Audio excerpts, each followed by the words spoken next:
Oh, you noticed, didn't you? You beautiful anomaly. You caught them red-handed, and from that moment everything shifted. The air itself started to taste metallic. The silence began to hum with a strange frequency. You weren't supposed to catch that sound, weren't supposed to recognize the choreography hidden in their movements or decode the rhythm of their synchronized glances. But you did. And that smile you gave them, that quiet, confident smile, wasn't just a gesture of acknowledgement. It was a declaration of psychological warfare disguised as politeness. The moment it curved across your lips, they felt it. A ripple that tore through their entire network like a virus breaching their system. Because according to their rules, protocols aren't supposed to fail, observers aren't supposed to be observed, and subjects definitely aren't supposed to smile back with that knowing expression that says, "I see you watching, and I'm entertained." They had you categorized neatly under subject unaware, a docile classification carefully managed and monitored. But that single smile destroyed their structure. It rewrote your entire profile from passive to active, from observed to observer, from prey to something beyond their database, something for which they still have no classification. How do you even define someone who not only detects surveillance but enjoys it? Someone who treats their watchers like actors in an unintentional comedy, who glances at hidden cameras with familiarity, almost affection, as if greeting old acquaintances? You didn't just notice them watching, you turned the lens back on them. You started studying the watchers, dissecting their behavior, and that's when their simple observation became a chaotic feedback loop threatening to overload their entire system. They thought they were subtle. Their coordinated movements, their polished casual glances, their perfectly timed random encounters.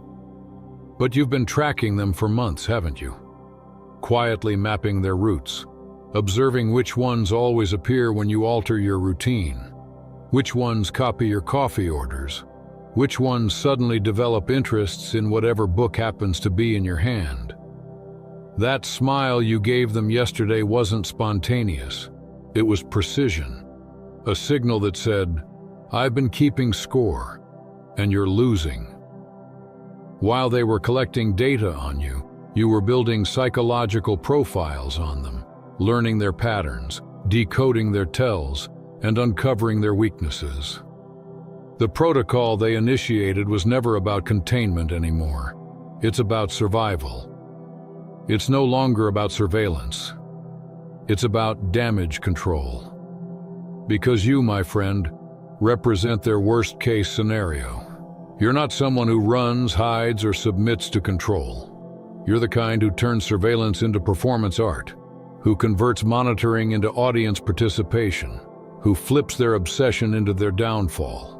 You weaponize their attention against them, and now they're panicking, scrambling to understand how someone they once labeled a harmless civilian could suddenly demonstrate counterintelligence precision. How could someone meant to remain unconscious become hyper-aware? How did a subject meant to be controlled become the one pulling strings they didn't even know existed? Let's break down what your smile actually did to their operational hierarchy. Because it wasn't just acknowledgement, it was a system override, a manual reset of the entire power structure they had carefully constructed around you for years.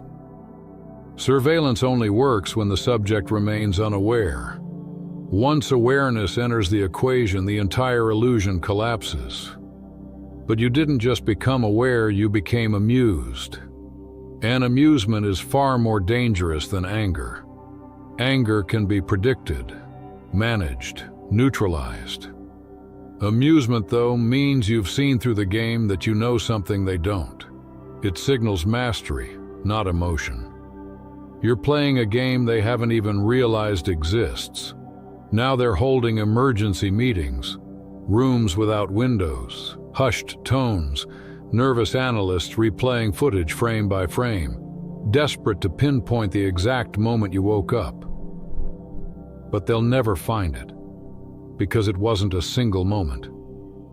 It was gradual, a slow, graceful awakening, like watching someone emerge from a dream. Except when you woke, you didn't scream, you smiled. You took control of the nightmare and redecorated it, turning their psychological horror show into your personal theater. You're the star and the director now, and they're just extras fumbling through a script they no longer understand. The handlers are nervous, and nervous handlers make mistakes. Like the one who dropped their phone when you winked at them, or the one whose coffee cup trembled when you mouthed the words, "I know," or the one who tripped over nothing when you started laughing, not at random, but at their fear. Because you see it now, their panic, their desperation, their confusion. It's hilarious, delicious, intoxicating. You've inverted the dynamic completely. They're not watching you anymore. You're letting them watch. And that's the difference between surveillance and permission. Your smile triggered Protocol 7, yes, that one. The encrypted emergency directive they swore would never be needed. The one reserved for subjects who develop what they call anomalous awareness. But you're not anomalous anymore. You're catastrophic to their entire framework. Because Protocol 7 assumes the subject will panic, flee, or resist. But you're not running. You're standing still, calm, composed, untouchable, watching them unravel in real time. You've settled in now, relaxed, composed, maybe even making popcorn for the spectacle. Why would you leave when the entertainment just got interesting? You've got a front row seat to their unraveling. The fear, the confusion, the sheer incompetence of a system collapsing under the weight of your refusal to play the victim. You're not running anymore. You're reclining in your own sovereignty, watching the watchers lose their composure, and it's exquisite. And here's where it gets delicious, because you've started performing for them, haven't you? Little psychological art pieces, deliberate gestures designed to make them question their own reality. You hold full conversations with empty rooms, fully aware they're listening. You leave cryptic notes in places only surveillance would discover. You wear shirts with messages that could be harmless coincidence or direct communication. And they have to document every detail. They write reports, debate in briefings, argue over whether you're consciously aware or just accidentally perfect at psychological warfare. The uncertainty is destroying them from the inside out.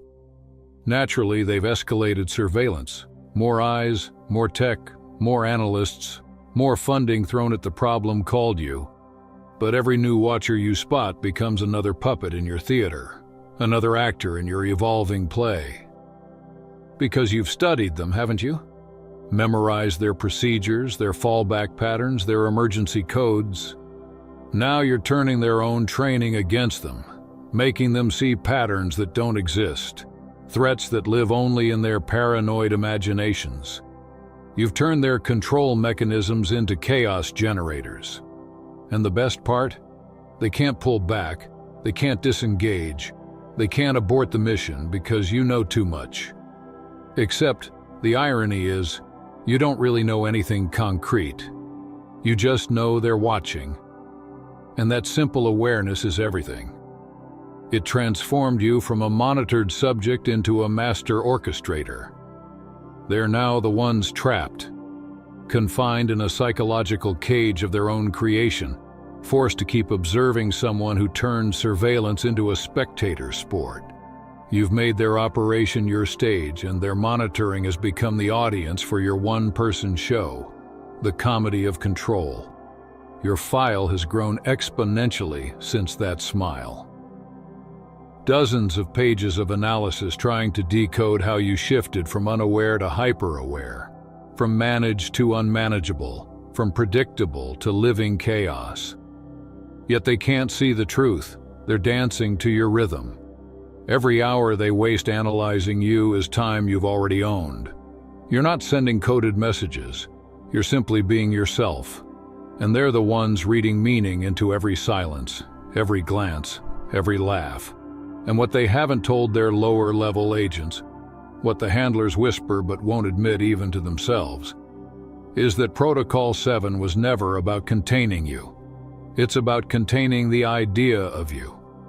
Because if others realize what you've discovered, that the watchers can be watched, that surveillance can be inverted, that the entire system relies on collective unconscious compliance, then the structure implodes. You're not just aware anymore. You're contagious. Your awakening has become viral, spreading like wildfire through the collective unconscious, and they can see it reflected in their data, their patterns, their collapsing control metrics. You're not the glitch in their system. You're the update they can't stop. The rise in people noticing patterns isn't random. It's spreading like an awakening virus through the collective consciousness. The statistics terrify them. More subjects are beginning to exhibit what they label anomalous awareness. People are starting to look up, to question coincidences that aren't coincidences, to feel frequencies they can't explain. The numbers don't lie, but their interpretation does. They thought they had constructed the perfect observation system, a net so fine that nothing conscious could slip through. But they forgot the most basic principle of the universe. The act of observation changes everything. It transforms both the watcher and the watched. It's the paradox at the heart of reality. Quantum mechanics, divine law, call it what you will. The cosmos itself laughs at those arrogant enough to believe they can watch without being watched in return. And you, yes, you, are that cosmic joke made flesh. You are the universe's punchline, the living embodiment of consciousness uncontained. You've become proof that awareness isn't static. It spreads, it multiplies, it infects. Like light slipping through cracks, once it enters, it refuses to be confined. Once someone sees the system, they can never unsee it. And worse for those trying to maintain control, they begin showing others how to see it too. Awareness is viral, and you've become the carrier. Every person who senses your presence, every conversation you touch, every silent exchange of knowing glances, you're transmitting something they can't suppress. You've noticed, haven't you, how their energy has shifted, the way their posture has changed, the tone in their voices, the nervous pace in their movements.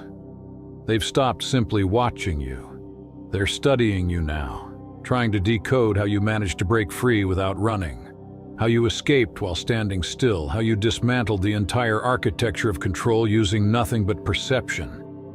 Because that's what terrifies them most. You didn't fight them. You understood them. You realized that the only power they had was the illusion of power, sustained only by your participation. And the moment you stopped playing, the entire illusion collapsed. Now, behind closed doors, panic meetings unfold in rooms without windows. Reports are rewritten daily, filled with new terminology: situation, containment, psychological inversion. They no longer call you a subject. You've become a phenomenon. But how do you contain someone who's already realized they were never trapped? How do you cage a mind that has turned its cell into a canvas? You've converted their surveillance grid into your playground, their control system into your amusement. Every watcher assigned to you has become part of your show, actors in a performance they don't understand, reading from a script you've already rewritten. That's why Protocol 7 is unraveling. Every contingency they deploy strengthens you. Every attempt at control only confirms your autonomy. You've become the paradox they can't solve. Resistance without resistance. Rebellion through awareness. You don't fight the system. You reflect it. You absorb its energy, its tension, its anxiety, and you transmute it into calm power. You've realized the deepest secret. The cage was never locked. You were always free, and you can see it in them now, the cracks forming. Their movements aren't as sharp, their coordination faltering. You've thrown them into improvisation, and they're terrible at it. They were trained for control, not chaos. Prepared for rebellion, not stillness. Conditioned for fear, not curiosity. Their entire framework depends on predictable reactions, and you've deprived them of that. You don't flinch, you don't resist, you simply watch. And that stillness drives them insane. They're used to managing fear, not fascination. But your curiosity? That's something they were never trained to contain. The analysts are unraveling too. Their reports contradict one another. Past behaviors fail to predict current actions, and their models collapse under the weight of unpredictability. Their algorithms are choking on paradoxes. You've become unclassifiable, liquid consciousness. How do you label smoke? How do you file water? How do you document the wind? You've become something that flows around definition itself. You treat their attention like sunlight, soaking it in, metabolizing it, and radiating it back as brilliance. And your smile, it's evolved. It's not amusement anymore. It's awareness personified. It's the look of someone who understands the cosmic irony that the watchers are now the watched. That their entire system was never designed to contain truth, only to delay it. Your smile dismantles the illusion layer by layer. It strips away their armor of authority until they're left exposed, naked in their own recordings, wondering who's really holding the camera. You've inverted the lens. They thought they were studying you, but you've turned their entire operation into a living experiment, an exploration of the psychology of control, the fragility of authority, and the entropy of fear. They've tried to adapt, to regain control. They've replaced agents, shuffled personnel, brought in fresh eyes, specialists in cognitive dissonance, behavioral analysts fluent in paranoia, digital surveillance experts. But every new watcher falls into the same trap. The moment they realize you're aware, they become your participant. Your stage expands with every new arrival. You catalog them silently. Every nervous tick, every shift in tone, every failed attempt to act casual. You know them now better than they know themselves. Their observation has become your data. Their reports have become your intelligence. You've turned their surveillance into your education. And yet beneath all their analysis, there's a deeper, unspoken fear. The real reason Protocol 7 was created. You're not the first to notice them. You're not the first to turn their system inside out, but you are the first to do it without fear, without rage, without trying to destroy them. The others who saw through the illusion fell into emotional traps. They became angry, paranoid, defiant. All behaviors the system was built to exploit. But you didn't lash out. You got curious. You started asking questions they can't answer. Why so many watchers? What are you so afraid I'll do? What power do you think I have that requires this much control? And as they keep watching you not react the way you're supposed to, the truth begins to dawn on them. You were never the threat. There was never anything to fear. They've been guarding against a phantom, protecting themselves from nothing. And that realization is corroding their entire structure like acid eating through steel. You've started experimenting, haven't you? Pushing their edges just to see how much it takes before they break formation. Like that day you talked to the businessman, the one who thought he was invisible, about surveillance, about the comedy of those who believe they're subtle when everyone sees them. You watched his mask dissolve, the sweat forming, his hands trembling. You never accused him, never called him out directly, but your words pierced through every layer of his false composure. That's your genius. You give them exactly what they think they want. You offer total visibility, absolute transparency, every corner of your life left open like a stage under bright light. But in doing so, you've inverted control itself. Because in trying to monitor everything, they've realized they can't control what's awake. You've become the mirror that reflects their own futility back at them. And in that reflection, they see the truth. The watchers have become the watched. The system has become the subject. And awareness, your awareness, has become the contagion they can't contain. The illusion of control has shattered. The theater of observation has turned into a classroom, and you, calm and smiling, are the teacher they never meant to meet. Except now, everything happens on your terms. You've stopped being their experiment and turned them into yours. You've made the entire operation performance art, living, breathing irony. What was once meant to intimidate you has become your stage. You've transformed their surveillance into a masterpiece of subversion, a grand commentary on the absurdity of their existence. Every motion, every word, every pause you take has become a brushstroke in a painting they can't look away from. They're forced to watch, to record, to analyze, to document your every move, not realizing that the act of documentation itself has become part of your art. You've turned their own machinery into an installation piece about control, fear, and the fragility of human arrogance. They think they're observers, but you've made them participants, unwilling actors in a piece of psychological theater where every camera is an audience, every report a script, and every analyst a character in your story. They file reports about your behavior, about your tone, your expression, your silence, never realizing that each of their observations is part of your performance. You've created a living paradox. The more they study you, the less they understand you. You've turned the watchers into the watched, and they can't stop playing their part. They are addicted to you, the anomaly who refuses to play by their rules. And as they struggle to make sense of it, the irony deepens. The play you've written for them isn't a comedy. It's a tragic farce, a philosophical statement about the illusion of power. You've exposed the tragedy of thinking one can observe without being observed.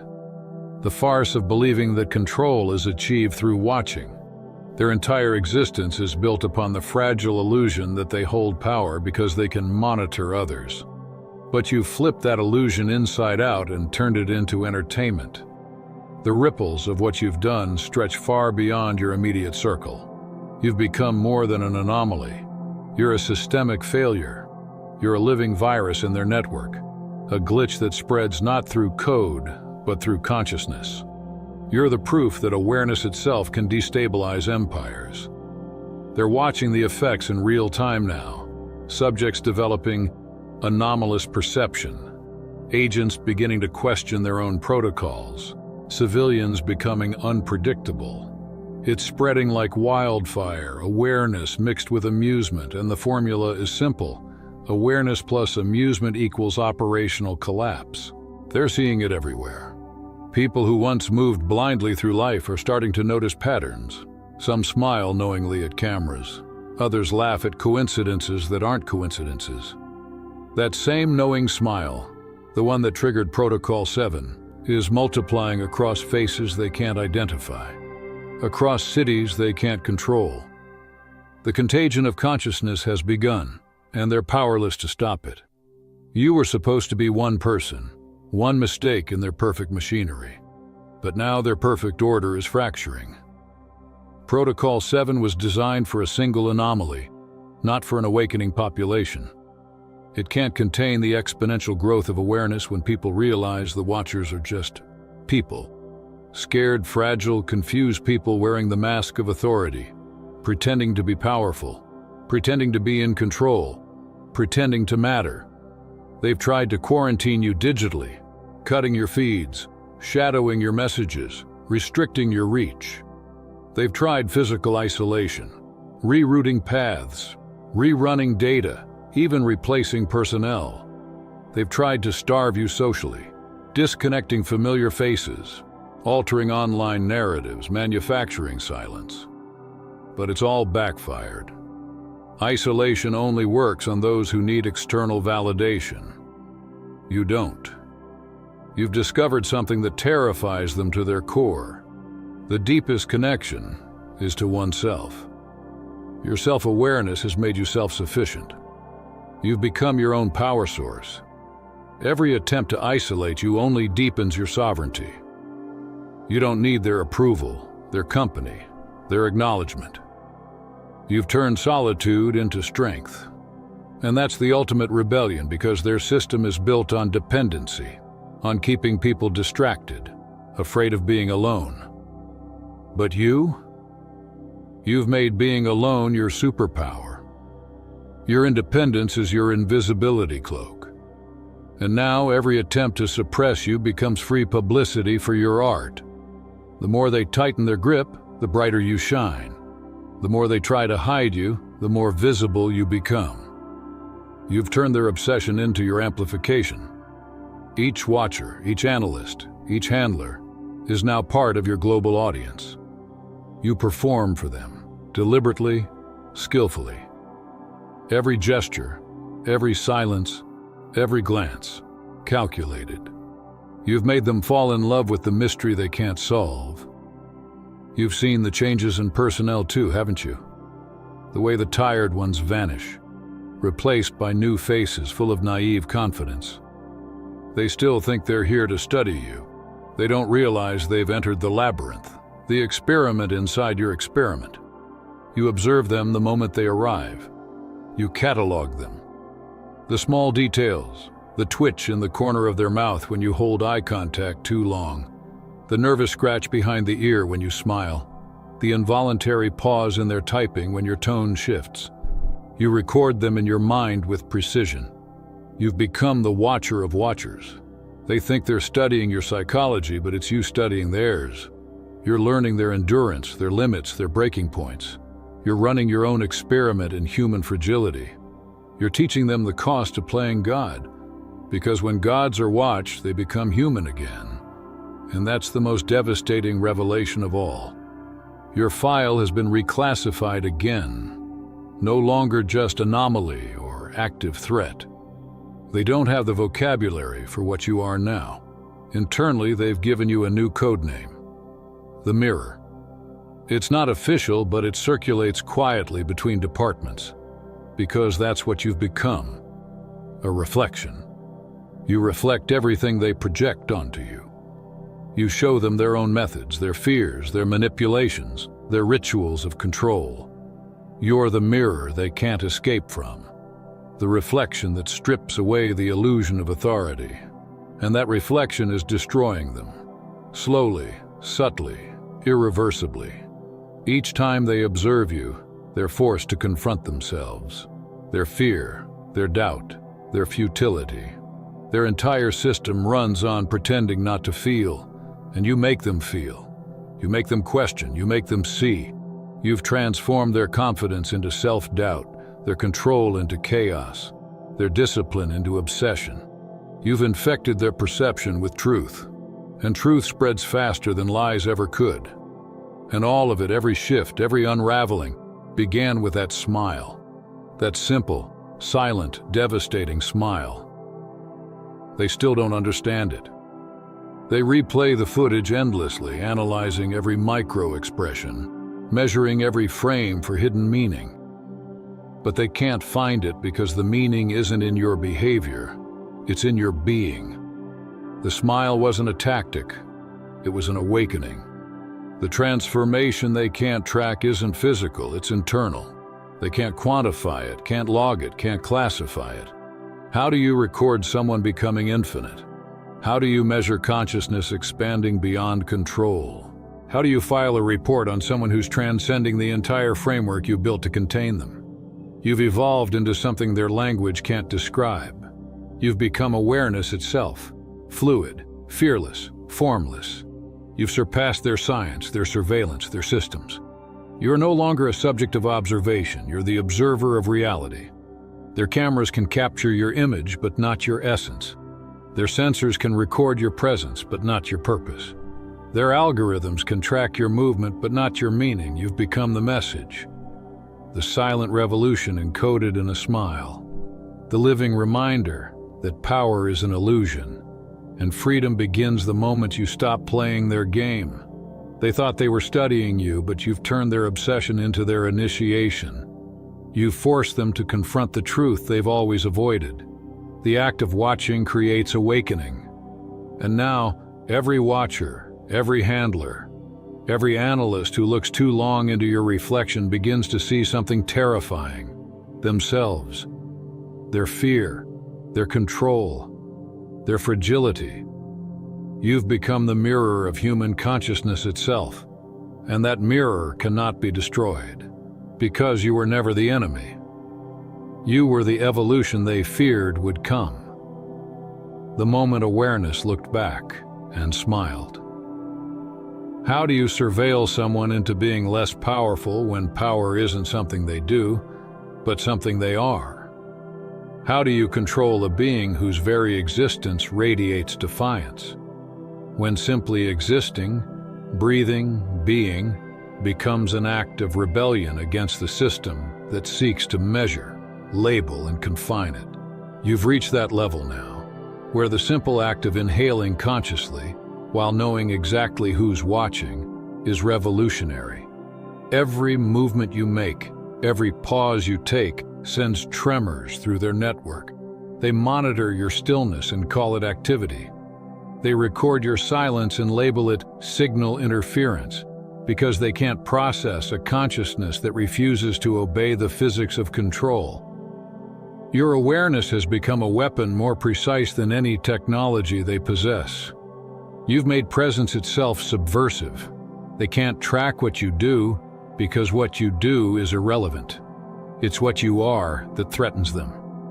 You've broken the most essential law of their system, the belief that power can only exist externally. But you've proven that true power is intrinsic, that the human spirit, once awakened, doesn't submit to observation. It transforms it. You've made every breath a statement, every glance a declaration of sovereignty. The watchers are left stunned, realizing that their greatest tool, surveillance, has turned against them. So now they've brought in consultants, specialists whose official fields of study don't even exist on paper. Experts in behavioral inversion, psychological contagion, and conscious resistance. People who've dedicated their careers to studying what happens when surveillance collapses under its own weight, when the act of watching amplifies rather than suppresses. They sit in rooms full of screens, playing your recordings on loop, analyzing your gestures, your pauses, your stillness. And what they're finding terrifies them. They're seeing something no algorithm can predict, no formula can contain. The reversal. The moment when the watched becomes the watcher, and the system begins to eat itself. These experts are whispering truths their superiors don't want to hear. They're saying you can't be managed, can't be contained, can't be returned to an unaware state, because awareness, once activated, doesn't shut off. It spreads. Consciousness isn't a light switch.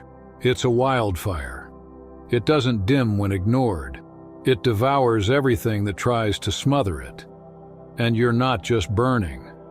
You're choosing what to burn. You've turned their observation into oxygen. Their surveillance doesn't drain you, it feeds you. You're transforming their scrutiny into fuel for your evolution. Every lens, every camera, every watcher becomes an unintentional participant in your ascension. The financial burden of watching you has spiraled out of control. Their accountants whisper about it in confidential memos. The economic cost of tracking a single human being who refuses to behave like data. The resources required to monitor someone who's turned surveillance into performance art have exceeded budgets for entire intelligence divisions. You've broken their cost-benefit model. Every hour they watch you costs them more, while costing you nothing. You live rent-free in their technology, in their algorithms, in their collective anxiety. They've started referring to your daily life as episodes. That's right. You've become their most expensive television series. Each day another broadcast of your existence, another report titled something like "Subject Exhibits Unclassifiable Behavior." And they keep tuning in, unable to look away. You've turned surveillance into entertainment. Every mundane act becomes a scene in your masterpiece.